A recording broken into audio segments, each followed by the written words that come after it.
MTHFR, methylene tetrahydrofolate reductase.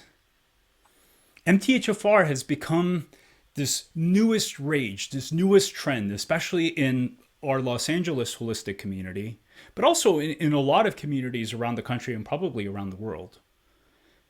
And it's not to say that MTHFR is not important. It's actually very important. MTHFR is basically our body's oil pump. And the methyl groups that MTHFR and similar genes produce are the oil that lubricate. They help everything flow more easily, more smoothly. They help enzymes work more efficiently. And MTHFR and the methylation genes can impact SAMe levels, which can ultimately impact detoxification. So that piece is there. MTHFR through the methyl groups that it produces also ultimately impact brain chemistry. So dopamine, epinephrine, norepinephrine, serotonin, all of these compounds, these important brain chemicals ultimately need methyl groups to get into the brain to actually cause a chain reaction of events that ultimately helps produce serotonin and all of these other chemicals.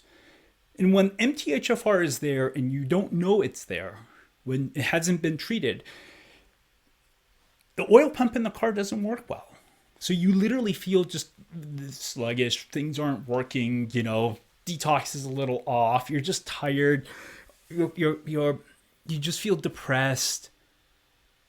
Except it's not depression, it's a methylation error.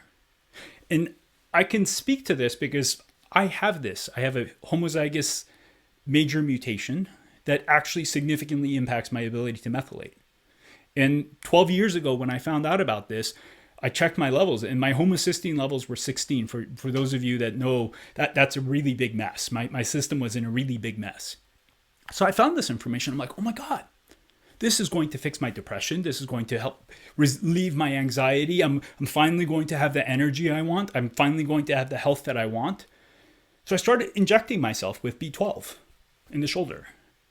And I also started taking huge doses of methylfolate, 5 milligrams per day, 5,000 micrograms per day. And I did this. And then I waited a few weeks. I'm like, I don't feel much different.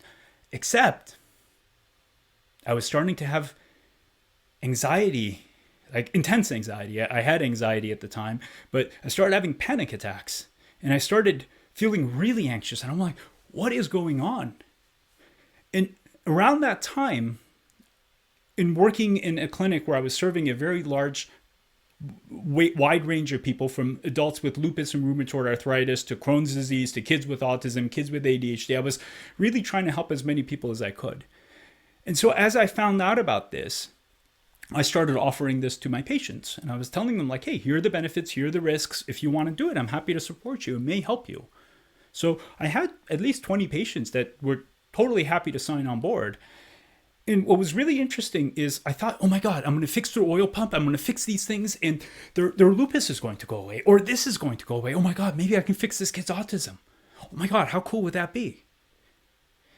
Except maybe 10% of the time I was actually able to see a difference. The parents are like, yeah, things are a little better. Autism isn't gone. Oh, my lupus is the same. So this miraculous thing that I was hoping to see in myself or my patients actually didn't manifest. And in fact, about a quarter of my patients are like, yeah, he's starting to kind of have some major tantrums. Is that expected? Oh, he's having trouble sleeping. Oh, well, I just don't feel well. And I'm like, oh, shoot. While a little bit of a good thing is a good thing, a lot of the good thing is not always a good thing. And it turns out that when you kick your oil pump into overdrive, what happens? It starts flooding the system with oil. And that actually starts driving certain enzymatic pathways a little too fast. And for some people like me, when that happens, you start getting a influx, an overflow of dopamine and serotonin and epinephrine, and you actually start having panic attacks. And this is one of the things that I hope we can realize, that, you know what, MTHFR is important. There's no question about it. And if you suspect that it's there, just supplement. Take a multivitamin that has some folate and B12, and any good multivitamin that has methylfolate and methyl B12 will cover you. We only need 100 micrograms of this, of methylfolate per day for kids. You need maybe 300 micrograms of methylfolate per day for adults. And sometimes that's even too much. I take 1 milligram of methylfolate literally once a week, maybe twice a week, and that is all I need to have my body be really balanced.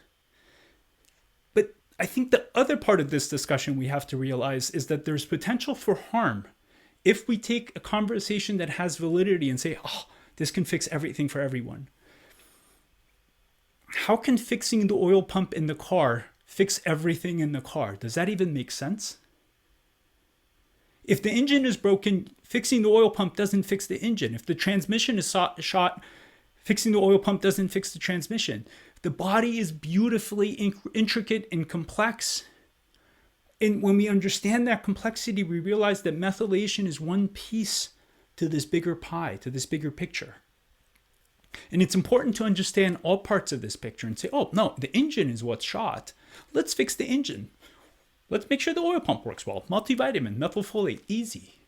You don't need to do gene testing to be like, oh, maybe I should just help the oil pump run well. And in fact, we may find that this gene testing frenzy that we have is not such a smart idea.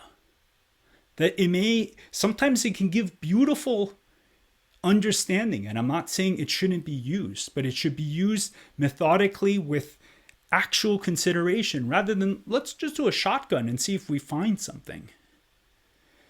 And certainly, because these mutations are there, doesn't mean that everything is potentially going to be a problem. I have so many parents reach out, they're like, oh my God, my kid has MTHFR. Are they going to become autistic? Or is this going to happen to them? Talk to any smart geneticist out there. And they'll tell you, no, there's no way one gene can do everything for everyone. One system cannot cause problems for everyone in every time. And these are the conversations we need to be having, because on one hand, the conversations that drive awareness are important. And if your kid has anxiety or ADHD, give them a multivitamin. What's the harm in a multivitamin that has folate and B12? And you know what? Sometimes that multivitamin is enough to help them feel better.